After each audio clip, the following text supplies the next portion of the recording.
All right, for today, there's not really any new information that I'm going to give you. You already know everything that you need to know from Monday and yesterday. Today, what we're doing is we're taking what we've learned about arithmetic sequences and series and applying them to some word problems.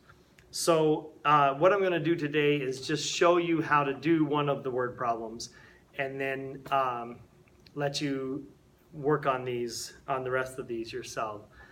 So I'm going to do number one on this worksheet. It says that a retaining wall is being built out of bricks. The bottom row of the wall has 150 bricks. Each row contains 5 fewer bricks than the row below it. So the second row would be 145, third row would be 140, etc. How many bricks should be ordered if the wall is to be 20 rows tall? All right, so what we want to do on this, and please don't draw this wall and count all the bricks. That's not what math is for. Math is to simplify this process. So let's figure out how we can put this into an arithmetic sequence and then add all the terms of that sequence. And that will give us the total number of bricks in this wall.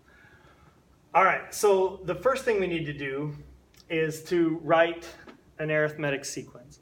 So, or write an explicit formula for this arithmetic sequence. So we get a sub n, the nth term, is going to be equal to something times n plus something. This is like our y equals mx plus b.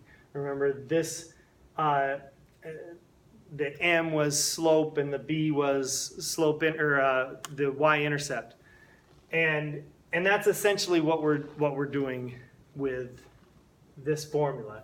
This number that goes in front of the n is going to be the rate of change or the slope. What's happening to get to the next term in the sequence? What are we adding to the previous term to get the next term in the sequence? So here we're starting with 150, and we're told that each row is 5 fewer than the one before. So our rate of change is -5. So we've got -5n plus this other number here is going to be the 0 term, the term before this first row, the first number in our sequence.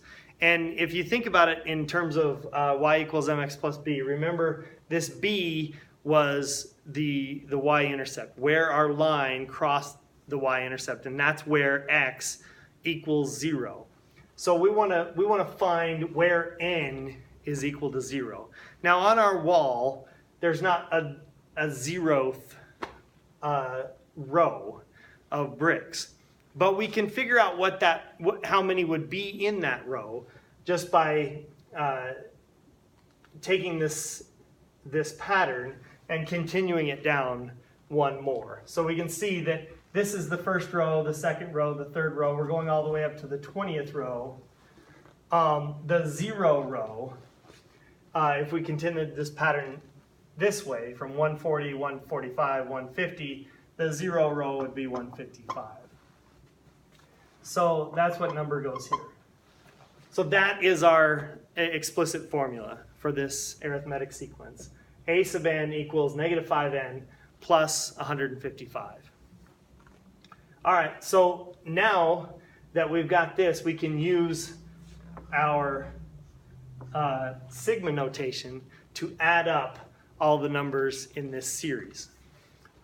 So we want to start at n equals 1. Don't start at 0, even though we created this 0 row here. That doesn't really exist. We just did that for the purpose of finding this formula. But we're going to add up all of the bricks, starting in row 1 all the way up to row 20, and we're going to use this formula, -5n plus 155.